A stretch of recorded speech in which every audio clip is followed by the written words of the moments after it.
with the pickup. Damien kicked his door open and stepped out into the cold night air. Leon and Brad followed, grabbing heavy aluminum flashlights from the center console. Inside the cab of his truck, Dominic Hayes sat perfectly still. He looked down at the three men illuminated by his headlights. He recognized the arrogant kid from the diner, his arms still moving a little stiffly. Dominic let out a long, heavy sigh. He reached over and turned off the engine. When Dominic stepped down from the cab, the atmosphere in the loading dock shifted. This wasn't a rainy diner parking lot. This was a dark, isolated arena. Dominic's demeanor had completely changed. In Odessa, he had been a man trying to avoid a conflict. Tonight, assessing the vehicle block, the numbers and the weapons in their hands, Commander Hayes realized avoidance was no longer a tactical option. These men had hunted him. They intended to do severe bodily harm. The civilian switch in Dominic's brain clicked to the off position. The operator awoke. 3 on 1, Damien yelled, his voice echoing off the corrugated metal walls of the warehouses. Nowhere to run, old man. No slick puddles to hide behind. You humiliated me. Now I'm going to break your jaw. Dominic didn't speak. He walked slowly toward the front of his rig, stopping directly in the glare of his own headlights. He lowered his center of gravity slightly. His hands rested loosely at his sides. Brad was the first to make a mistake. Eager to impress Damien, he lunged forward, swinging the heavy aluminum flashlight at Dominic's head like a baseball bat. In professional fighting, you block and counter. In warfare, you eliminate the threat. Dominic burst forward with a speed that defied his age.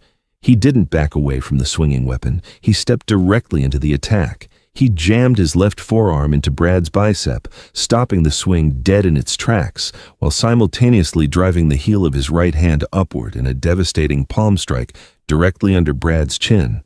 The impact sounded like a cracking branch. The concussive force snapped Brad's head back violently, rattling his brainstem. Brad's eyes rolled back into his head, and he crumpled to the concrete like a puppet with its strings cut, entirely unconscious before he hit the ground. The flashlight clattered uselessly away. Total elapsed time, 2 seconds. Leon froze, his flashlight trembling in his hand. The swagger drained from his body instantly. He looked at Brad, out cold, and then at Dominic, who hadn't even broken a sweat. Leon took 2 steps backward, dropping his weapon. I'm out, man. I don't want this." "Coward!" Damien screamed, his rage blinding him to the reality of what he had just witnessed. Damien charged. He abandoned his technique, throwing a wild, ferocious overhand right fueled by pure adrenaline and hatred. Dominic didn't dodge. He executed a brutal close-quarters defense taught exclusively to elite military operators. He stepped slightly offline and aggressively drove his lead elbow directly into the path of Damien's incoming fist. Damien's knuckles smashed into the solid bone of Dominic's elbow. A sickening crack echoed through the lot. Damien shrieked in agony as 2 metacarpal bones in his right hand shattered upon impact. But Dominic didn't stop. He was actively neutralizing the threat. As Damien recoiled, cradling his broken hand, Dominic grabbed the back of Damien's thick neck with his left hand, pulling him downward. Dominic drove his right knee upward with piston-like force, burying it deep into Damien's solar plexus. All the air evacuated Damien's lungs in a violent rush. He gagged, his eyes bulging, his legs turning to jelly. Dominic maintained his grip on Damien's neck, forcing the larger, younger man down onto his knees. Dominic stood over him, his breathing steady, his face an emotionless mask of cold, hard steel. "You hunted a man you didn't know," Dominic said, his voice dropping an octave, resonating with a terrifying absolute authority. "You cornered me in the dark. That was a tactical error." Before Damien could process the pain or the terror, the piercing wail of sirens shattered the night. Red and blue strobe lights painted the brick walls of the alleyway as 3 Lubbock Police Department cruisers came screeching around the corner, boxing in the Raptor and the Peterbilt. Tires smoked as the officers jumped out, weapons drawn. "Hands in the air! Everybody freeze!" a voice commanded over a PA system. Damien, gasping for air on his knees, felt a sudden surge of twisted relief. The police were here. He was the victim now. Look at his broken hand, Look at Brad on the ground. This crazy trucker was going to go to jail for assault. Damien would ruin him in civil court. "Officer!" Damien wheezed, pointing a trembling, uninjured finger at Dominic. "Arrest him! He attacked us! He nearly killed my friend!" An older officer with a captain's bars on his collar stepped forward through the glare of the headlights, his service weapon pointed toward the ground. Captain Miller had been on the force for 30 years. He approached the scene, his eyes moving from the unconscious Brad to the kneeling, broken Damien, and finally to the gray-haired man standing calmly with his hands raised in the air. Captain Miller stopped dead in his tracks. He lowered his weapon completely. A look of profound shock, followed by deep respect, washed over his face. "Stand down!" Captain Miller ordered his officers, gesturing for them to lower their guns. Damien looked at the captain, confused and frantic. "What are you doing? Arrest him!" Captain Miller ignored the bleeding MMA fighter on the ground. He walked straight up to the trucker, snapped to attention, and offered a crisp, unmistakable military salute. "Commander Hayes," Captain Miller said, his voice thick with reverence. "It's been a long time, sir. Are you injured?" Damien's heart stopped. The world around him seemed to lose all its sound. He stared at the captain, then slowly looked up at the trucker in the flannel shirt. "Commander?" The pieces began to fall into place, crushing the undefeated black belt beneath the staggering, terrifying weight of what he had just done. The heavy Texas night was fractured by the spinning strobe of police lights, painting the corrugated steel of the warehouses in rhythmic flashes of crimson and sapphire. For a moment, the only sound was the heavy, ragged breathing of Damien Cole and the idling engines of the Lubbock police cruisers. Damien stared at Captain Miller, his mind struggling to process the scene. The veteran police officer, a man who had undoubtedly seen decades of gang violence, bar brawls, and felony assaults, was standing at rigid attention, saluting a trucker in a faded flannel shirt. Dominic Hayes slowly lowered his hands. The ice in his pale blue eyes thawed just a fraction, replaced by a weary recognition. He returned the salute with a crisp, fluid motion that spoke of muscle memory etched deep into his bones. "At ease, Tom," Dominic said quietly. "It's been a while since anyone called me commander. I drive a Peterbilt now." Captain Miller relaxed his posture, but the reverence in his eyes didn't fade. He stepped closer, shaking Dominic's hand firmly. "I heard you retired out of Coronado, sir, but I never expected to find you running freight in my district. Not after what your team did in Ramadi. My son was with the 3rd Battalion, 4th Marines over there. Your boys pulled his squad out of a hell of a firefight in 2006. I've owed you a beer for 20 years. Your boy made it home. That's payment enough," Dominic replied, his voice softening. Damien, still on his knees in the damp gravel, felt a cold dread pooling in his stomach. His right hand was a throbbing mass of agony, the shattered bones grinding together with every pulse of his racing heart. He looked at Brad, who was just beginning to groan and stir, blood trickling from a split chin. Leon was standing near the fence, his hands raised, weeping silently in sheer terror. "Captain!" Damien gasped, desperate to regain control of the narrative. "I don't care who he is. Look at my hand. Look at my friend. He's a maniac." Captain Miller slowly turned his attention down to the MMA fighter. The warmth evaporated from the officer's face, replaced by a hardened professional scowl. He recognized Damien. Everyone in West Texas who followed local sports knew who Damien Cole was. "I know exactly who he is, Mr. Cole," Miller said, his voice dripping with contempt. "And I know who you are. You're the loudmouth from the Odessa gyms who likes to bully sparring partners. But tonight, you made the worst calculation of your miserable life." Miller gestured to the 2 younger officers who were already moving in with handcuffs. "You see," Miller continued, standing over Damien, "Commander Dominic Hayes spent 22 years in the United States Navy. He was a Tier 1 operator. SEAL Team 6, he has a Navy Cross, 2 Silver Stars, and a chest full of Purple Hearts. He has survived ambushes by hardened insurgents in the Korengal Valley and door-to-door warfare in Fallujah. And you brought a flashlight and 2 gym buddies to a fight with him?" The words hit Damien harder than Dominic's knee had. SEAL Team 6. The undefeated black belt, the local champion, the apex predator of the regional MMA circuit, suddenly realized he was nothing more than an infant playing with a loaded gun. The sheer scale of Dominic's background eclipsed Damien's entire world.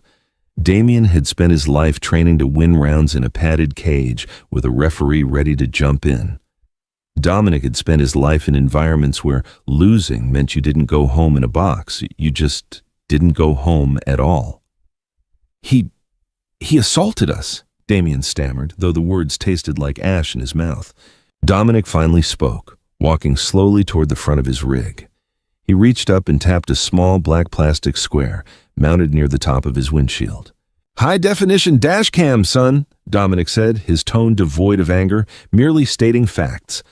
"It's got night vision and audio. It recorded your Ford Raptor cutting me off. It recorded you and your friends exiting with weapons. It recorded you declaring your intent to commit grievous bodily harm. Under Texas law, I was well within my rights to use lethal force to defend my life against an armed three-man ambush. You should be thanking God I decided to dismantle you instead of bury you." The remaining color drained from Damien's face. The physical pain in his shattered hand was suddenly overshadowed by the crushing weight of his impending reality. Aggravated assault with a deadly weapon, reckless endangerment, conspiracy. His career wasn't just paused, it was entirely annihilated. "Cuff him," Captain Miller ordered. "Read them all their rights. Get an ambulance for the one on the ground, and call a tow truck for that Raptor. It's evidence now." As the officers hauled Damien to his feet, ignoring his winces of pain as they secured his left wrist to his belt, he looked over his shoulder. Dominic Hayes wasn't gloating. He wasn't celebrating a victory. The older man was simply inspecting the front bumper of his Peterbilt for damage, his mind already returning to the steel pipes he had to deliver. To Dominic, Damien wasn't a conquered enemy. He was just a delay in the schedule. And to Damien's shattered ego, that total indifference was the most devastating blow of all. 4 months later, the West Texas wind was howling across the plains, kicking up dust devils that danced along the shoulder of Route 285. Damien Cole sat in a vinyl booth at a roadside diner just outside of Pecos. He looked different. The arrogant swagger that used to radiate from his pores was completely gone. He had lost 15 pounds of muscle. His right hand rested on the table, bearing a jagged, angry surgical scar that ran from his knuckles to his wrist, a permanent reminder of the metal plates and screws holding his metacarpals together. The criminal charges had nearly ruined him. It took his life savings, a top-tier defense attorney, and Dominic Hayes' surprising refusal to aggressively pursue the maximum penalty to keep Damien out of a state penitentiary. He had pled down to a severe misdemeanor, slapped with thousands of hours of community service and 5 years of strict probation. But the public fallout had been absolute. Leon had talked. The story of the invincible Damien Cole getting put down in 2 seconds by a gray-haired trucker spread through the MMA community like wildfire. His sponsors dropped him. His gym membership plummeted. He was a laughingstock. The bell above the diner door jingled. Damien looked up. Dominic Hayes walked in. The older man looked exactly the same. Faded jeans, work boots, a plain jacket. He paused, spotting Damien in the booth. For a fraction of a second, the tactical computer in Dominic's brain assessed the environment, checking Damien's hands, his posture, and the exits. Recognizing no threat, Dominic's posture softened. Damien didn't stand up to posture. He didn't sneer. He simply raised his left hand in a meek, awkward greeting.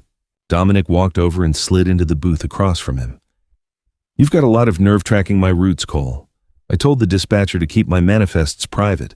Greg got fired for giving me your route the first time," Damien said quietly, staring into his black coffee. "I didn't hack your company. I've just been sitting at truck stops along your usual corridor for 3 weeks, hoping I'd run into you." Dominic signaled the waitress for a coffee. "Why?" Damien took a deep, shaky breath. He looked at his scarred right hand. "The doctors say I'll never have the grip strength to grapple at a professional level again. The torque required for a kimura or a rear naked choke, the bones won't hold up. My career is over." Dominic didn't offer any fake sympathy. Every action has a consequence. You rolled the dice in the dark and you lost. I know, Damien said, his voice cracking slightly. He looked up, meeting Dominic's icy blue eyes. But this time, Damien didn't look away. I'm not here to complain. I'm here to say thank you. Dominic's brow furrowed slightly. Thank me for shattering your hand and ruining your life. For saving it, Damien corrected. I was out of control, Mr. Hayes. I thought because I could beat people up in a cage, I was a god. I surrounded myself with yes men. I bullied people because I was terrified of being average. If it hadn't been you in that steel yard, if it had been someone with a gun or someone who didn't have your restraint, I'd be dead. Or I would have ended up killing some poor civilian and spending life in prison. The waitress dropped off Dominic's coffee. He took a slow sip, studying the broken young man across from him. The hatred was gone from Damien's eyes, replaced by a profound, humbling emptiness that Dominic recognized. It was the look of a man who had survived a crucible and was now desperately trying to figure out how to rebuild his soul. Martial arts, Dominic said slowly, was originally designed to protect the weak from predators, to cultivate discipline, respect, and inner peace. You bastardized it. You used it to become the predator. I know, Damien whispered. The cage is a game, Dominic continued, leaning forward. It has rounds. It has a doctor on standby. Real violence, the kind of violence that happens in the mud in the dark where there are no rules, is ugly, sickening, and tragic. Anyone who goes looking for it is a fool. Anyone who glorifies it has never actually seen it. How do you carry it? Damien asked, genuine desperation in his voice. Knowing what you can do, knowing what you've done. How do you just drive a truck and let people spill coffee on you? Dominic looked out the window at his massive Peterbilt gleaming in the afternoon sun. Because I know exactly what I am, Dominic said softly. I don't need to prove it to a waitress or to a kid in a diner. True strength isn't the ability to destroy everything in your path.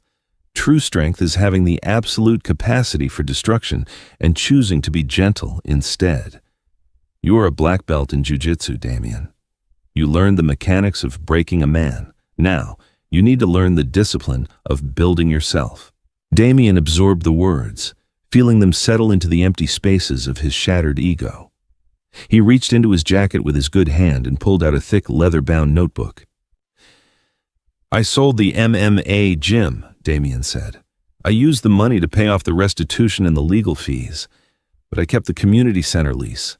I'm starting a program for at-risk youth, teaching them wrestling, but mostly trying to teach them not to end up like me. I wanted you to know that. I wanted you to know that you didn't just break a bully, you stopped one. Dominic looked at the notebook, then back at Damien. For the first time since they met, a genuine warm smile cracked the hardened lines of the former SEAL commander's face. Dominic reached across the table and extended his hand. Damien hesitated, then reached out with his scarred right hand, grasping Dominic's. The grip was weak, but the intention behind it was solid. Good luck, Damien, Dominic said. Dominic stood up, left a $5 bill on the table for his coffee, and walked out the door. Damien watched through the glass as the old trucker climbed into his rig. The massive diesel engine roared to life, a deep rhythmic heartbeat of steel and oil. The truck pulled onto the highway, shifting gears, disappearing into the vast open horizon of the Texas plains. Damien sat in the quiet diner, nursing his cold coffee. For the first time in his entire life, he wasn't undefeated. He was broken, scarred, and humbled. And for the first time, he finally felt like a real man. If this story of humility, unchecked ego, and true strength resonated with you, don't keep it to yourself. We all know someone who needs a reminder that the loudest person in the room is rarely the most dangerous. Hit that like button to show your respect for the silent professionals walking among us. Share this video with your friends to spread the message, and subscribe to the channel for more incredible, gripping stories of real-life encounters.